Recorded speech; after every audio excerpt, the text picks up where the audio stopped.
Thank you for traveling up here to see us. We Beautiful day to Thankful to travel. be here. appreciate it.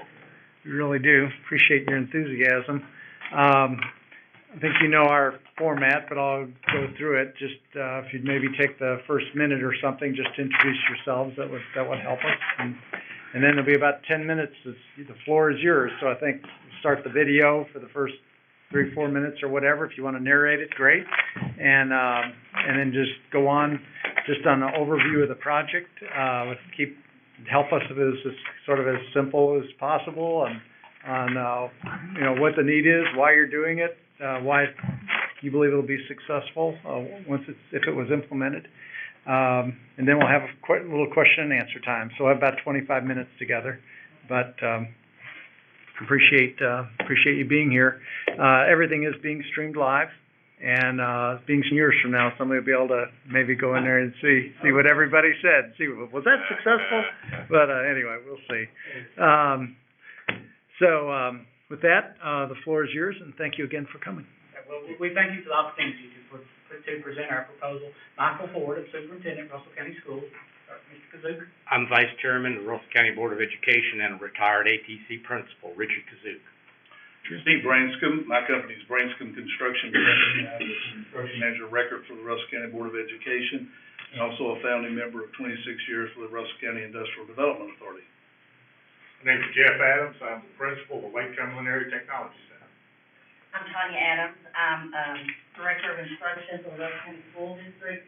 I'm over federal programs, professional development, a lot of things like that. And currently this year, I've been helping out for the last semester as interim principal at the high school until the new principal starts after the end of this school year. So it's a double duty thing. So.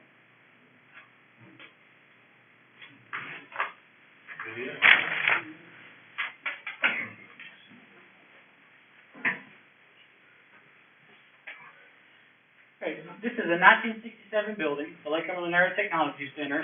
And we are going to keep the auto mechanics and carpentry program in this existing building until such time our school district can generate enough bonding potential to move forward with that. It's a cramped building. We meet no space requirements of KDE recommendations for any of the programs. We currently transport students here on our campus, across our campus, with 3 buses, each period going back and forth. This is the automotive technology program, and one of the things that hampers our school is the classrooms are actually built out of the shop area, because in 1967 there were no classrooms, and in this particular one we have a couple of poles that the students and teachers have to look around.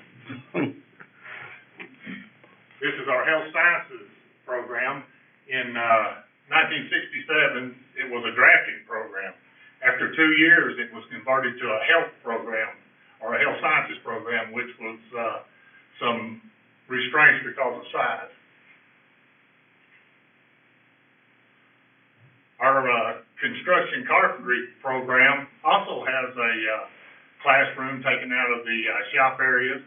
But before we had the classrooms, the class was held out in the shop area, so it is a useful tool, but it does take away some valuable real estate. Our electricity program has actually a house framed up in the center of it, and then we have training stations along the back for residential wiring, and this is industrial wiring. And then he does have a small computer lab where he does his Circuits 1 and Circuits 2 classes. And that's also taken out of the shop. Our welding program also has a classroom taken out of the shop area. And this particular shop is about half the size of what KDE actually recommends now for a welding program. So he is under some restraints as far as space. This was a storage building. We actually have 2 programs in here now, Industrial Maintenance Technology, and you can see the electrical disconnects in his classroom. Also in the shop, we do have opportunities for donations of equipment, but we really don't have a place to put the equipment if we get it. Our machine tool program, this is his computer lab, and his shop, as you can see, is fairly full of equipment and really pretty crowded. So crowded that outside we have some, storage area, that we have to put materials and supplies in, and that's a view of those. This is our computer lab, and it has, 12 workstations. We are positioned very well, because part of this project is that we will want to build this new technology center onto our existing high school that has just went under a major renovation, new, geothermal wells, HVAC, LED lighting. A new area technology center is the number one on our district facility plan. It has been, after we got their high school renovations complete. As you walk down these hallways and out those doors, this is where the new facility is gonna be built. It's gonna offer our students an opportunity to combine our current high school career technical education programs with the area technology center program, making use of the natural slope. There'll be a lower entrance here for adults and better access. And again, this whole space here will be butted up as you walk back through those doors, and so it's a solid hallway connected to facilities. It's a state-run facility. The Russell County Board of Education owns the building and does that part of it, but it is a state-run facility. So again, we thank you for the opportunity to be here this morning, and just the opportunity it presents Russell County, but more importantly, the entire region. As our title, or our name for this center, as the Lake Cumberland Regional College and Workforce Center, represents the mission of this. We realize we have to extend our county lines, and it's a regional workforce is what we're after. That's been demonstrated by the many meetings we've held with business and industry, because we had, obviously, Russell County folks there, but we had, including elected officials, but we had folks that went miles beyond our border, that attended our meetings, and the interest that this has generated. In addition to that, we didn't limit that to just business and industry, because the needs that facility supplies is for business and industry. And I've always emphasized to folks, this is not a building for our school district. This is a building for the region and for the regional workforce. We have strong partnerships with our secondary institution, our post-secondary, the private sector partnerships. All of that's what's going to make this. But the offers of support that we've had is just phenomenal. The cash donations that we've had, and just a gentleman called me the other day and said, we're ready for the $50,000 we're going to give you. In addition to, we've got an offer of $100,000. All of that will be cash donations until and I know you've seen that in our application. We're offering up 75% of our current bonding capacity to make this work. And that's how invested the Board of Education is and our community is. But we want to provide an advanced manufacturing hub for our region. We want to provide a business and IT hub for our region. We're going to expand that. We have a waiting list currently in our IT department. We have a teacher that's teaching advanced placement classes, but we want to offer more of that. And that's in response to industry demand. So our intention would be to add another one of those teachers. Business and IT regional academies to include the technical and academic preparation. In meetings with institutions of post-secondary, we're excited to be offering an A to B program. We're going to work on getting that associate's degree, and we're going to hand them off. Hopefully ready to start working on that bachelor's program with the institutions of post-secondary. And again, the participation of the secondary students and adults in the region, and just to increase the availability. We have students right now that can't take these classes because we have a waiting list. So we need to increase that. And what's more important to that is because in response to local and regional industry needs. They're supplying a workforce, and they can provide more of that had we had the means to do that. So it's going to increase, obviously, the regional opportunities for employment and work and integrate those opportunities through the project lead.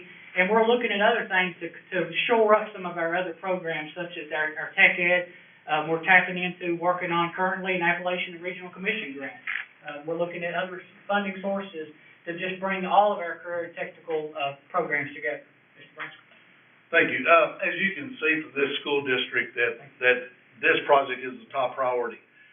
You can see from the video and other needs of how cramped this facility is and the need for this and just maxed out with the students. We've got so many more students interested in this facility. So the project here consists of a new state-of-the-art facility that will provide adequate classroom size and shop size instead of having to cramp them all in together in this old 1967 facility. Certainly gives us that opportunity to bring in this equipment that's been discussed and talked and been donated and offered to us as well, to give us that equipment and the technology needed to service the students of our community and the region to service all those needs. You'll see from originally, we have reduced the size of the building about 10,000 square feet to about 40,000 square feet. And in the proposal, it shows where this addition for the carpentry and the automotive, that is being left in the existing facility currently, future could be added to this facility as the school system's bonding capacity could allow at the appropriate time. So we can leave those there, and we can obviously do that, and we did that to kind of cut some costs and keep this as economical as possible in that respect. So we've got about a 40,000 square foot facility now with expansion. As you noticed from the video, the lay of the building fits the property, coming out single story, double story, and so forth. So in addition to that, we've looked at the cost, as the construction manager, and Sherman Carter Barnhart is the architect, and their engineers. We've been able to put together this project, and looking at the savings of the sales tax exempt and so forth, about $217 a square foot. We feel very comfortable with that cost, and obviously between our two firms, we've done many projects in that respect. So this project, with everybody and the team in place, we feel is close to being shovel ready as possible, because the program has been done, the facilities, we know the property, we know the land, and this project is ready to roll. Thank you. And Steve, just to follow up on something you just mentioned, the prices here for construction costs, there's just been a change in prevailing wage recently. Have these been updated for that? Into consideration, yes, sir, we did. We met again with Mr. Branscombe and his team, with the architect and their team, to review the cost estimates. Okay. And as I go down through your costs, just so I make sure I understand what's in the existing building, that some dollars will be spent in the existing building for the programs that are staying there? Is that on the, No. No. Not in construction dollars, no. No, not construction. no, but if I look on your sheet here for transportation and construction and trades, carpentry, electricity, are those dollars being used to improve that Improve those programs with building? Equipment. with equipment. With equipment? Can be. You're not doing you're not doing No, No, sir, no. That'll be, I think, well, maybe you That mentioned, cost efficiency of that building, the existing building, exceeded KDE's recommendation that you would renovate that building. Because it would cost more than what it's worth. And so we would provide additional equipment for that, and in turn, when our bonding capacity increased to where we could build those two new programs to the new building, that would all transition to that. and the two programs, auto mechanics, and what was the other? Carpentry, We looked at the high demand areas as far as job market in our region, and all of our programs are the top 5 sectors. But the ones that really met the need of the jobs and the highest amount of jobs within the next 5 years increase were the ones we selected to move. So in the new building will be advanced manufacturing, healthcare, IT, is that right? And we're increasing in IT by 1 program. Well, Well, welding was advanced Oh, manufacturing. welding, okay, yeah, or trades, whatever, okay. Okay, so and those will occupy that 40,000 square feet, those are big programs.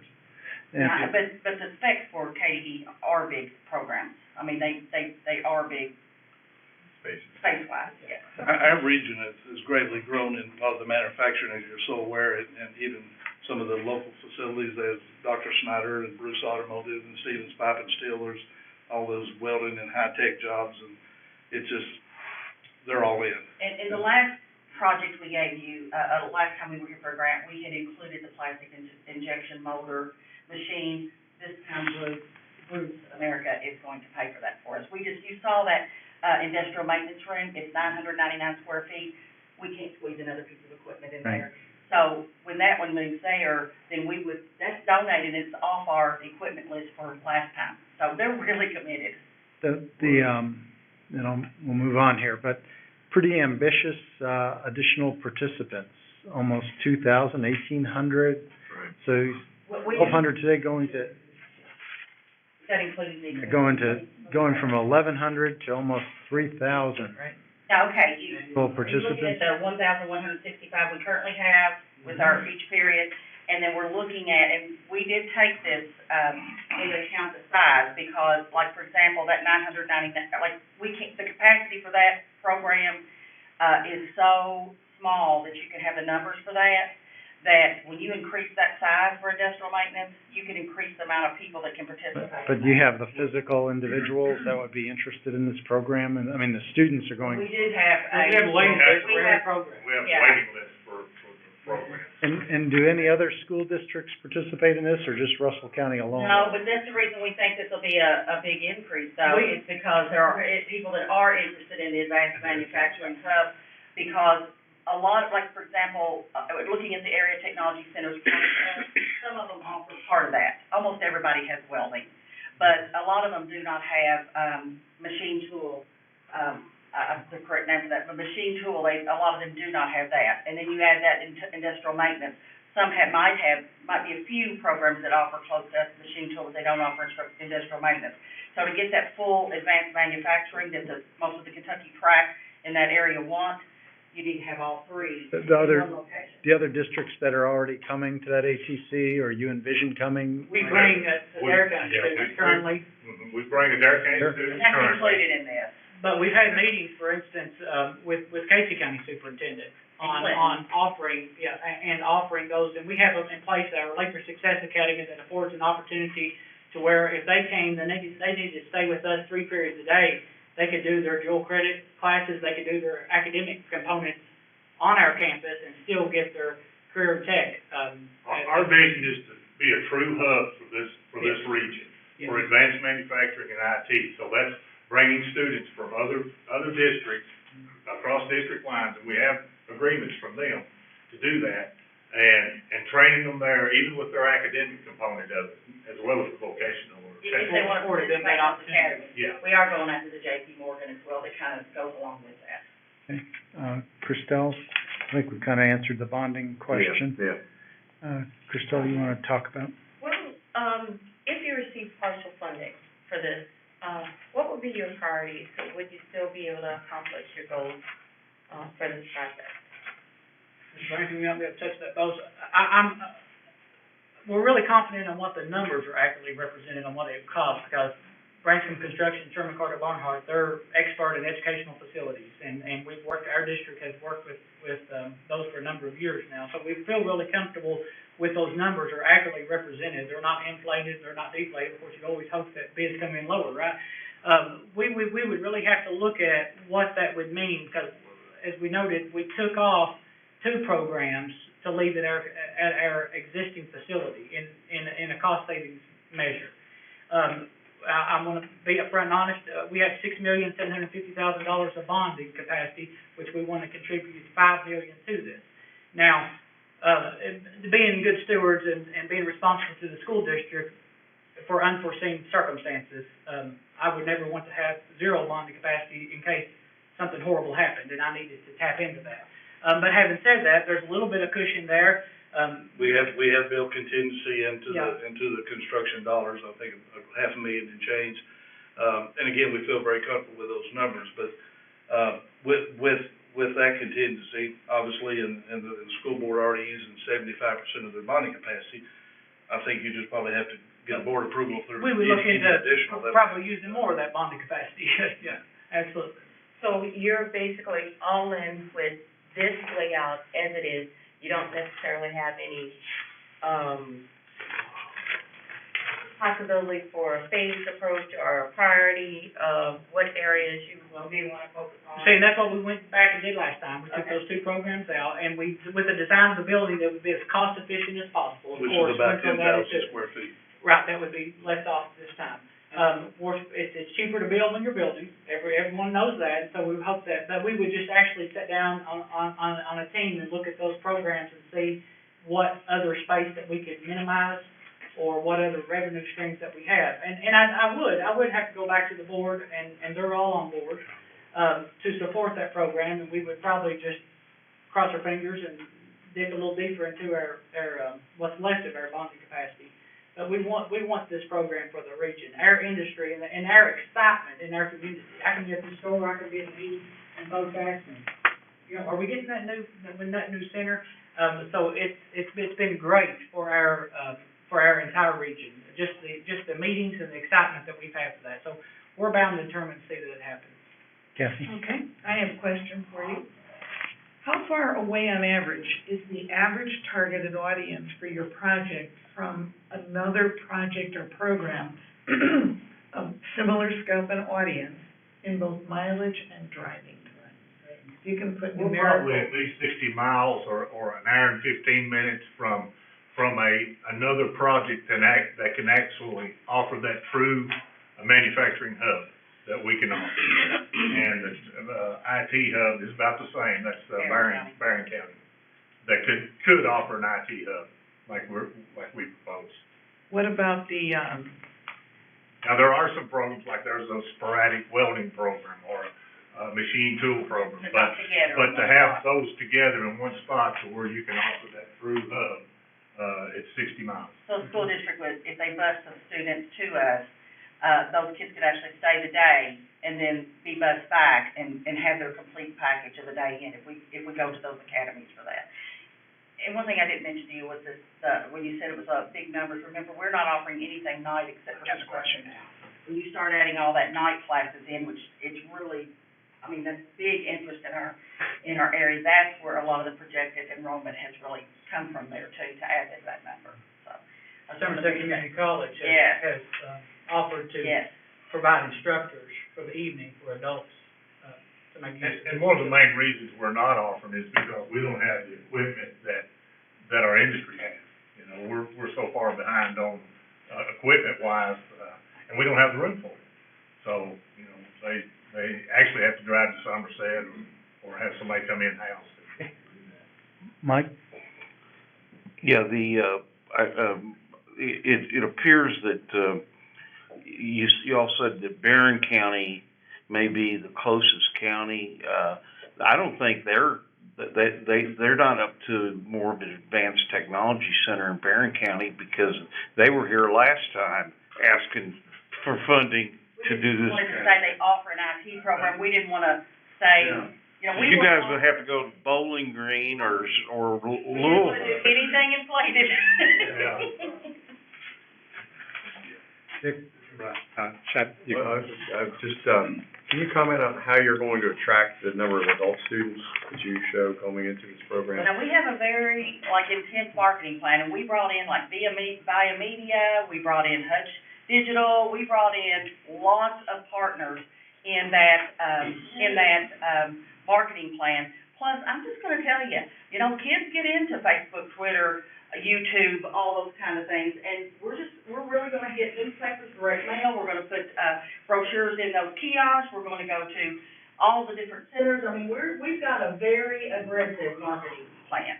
And I'll just tell you though, just one little meeting with the local superintendents, Clinton and Adair and Casey and so on, I mean, people are willing, they're anxious to share programs. And so, And I just Russell County think has reaching out. a very high unemployment rate. It's gotten a little bit better, but there's a workforce there, but they don't have the training that the current industry needs. But even saying that, regionally, it's higher. Regionally, the unemployment is higher even than Russell County. It's 8-something, where we're 5-something. And, regionally, it's like 37 or 38%, and this is based on your ad numbers and all of those, is unengaged workforce, not counting your unemployment. It's just unengaged workforce. So that's regionally. Regionally, it's even higher than Russell County. So I think we're really going to, you know, I think we would reach out to that too. The question's related to the IT hub that you're talking about with 490 new students.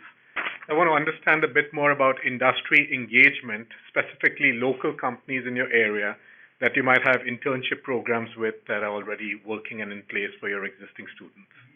Okay. You want to speak to that or me? No, go ahead. Okay, I just want to say that, the first meeting we had with all the industry, even though they all had the specific needs, you know, like the projecting motor and all that, every single one across the board said, help us get some IT. And we were one of the fortunate districts to have an IT certified person, but we're willing to expand that. But we know that almost any of ours, and if you look at our partnership letters, they're asking for, IT apprenticeships. They're asking for, I'm telling you, the Kentucky track has just blown up with the possibilities of this building. We've got all kinds of support letters wanting that and even giving the money for that. I don't know if I've answered the question good enough. I just But think we, most of our local industry and regional industry all. they're begging. That's a need. And they That's- just, That's beyond. almost up there with soft skills. We want people with soft skills, so. It was across the industry. That answers my question. Jeanette? How are the operational costs for your projects being funded? Well, currently, of course, it's a state-run facility, so utilities and things such as that are already paid for by the Office of Career and Tech Education on that part. Really, you're looking at, and more efficient building. All of those mechanisms are in place. Now, we know there's gonna be some trade-offs. For instance, I want this building open tonight, and to bring in the adults, and that's why it's designed that way. But when I know I'm not shuttling 3 buses back and forth every day, I can pay a night custodian to take care of that building. So the operational costs are really, they're a wash. They're already being taken care of in an existing facility. And the other And then we're gonna have it built onto our house. Even for the add-on area? Yeah, well, see, those operational costs, except for those 2 classrooms, will be shifted to the new facility. They're already being taken care of. And also, we've got those great, but we've got those great match items for equipment and materials upgrades and consumables that are committed all the way through 5 years and some programs 10, in addition to what they're already getting. So I think that also is part of the operational, how we're gonna fund those programs. $185,000 in cash over 5 years, $400,000 in equipment over 5 years, roughly $300,000 in materials and supplies, $1.1 million in co-op opportunities for our students, and $1.2 million in opportunities for apprenticeships with the track program. That speaks to the commitment. That shows the support of the community. We have a Very good. tremendous Okay. commitment from the community. Thank you so much.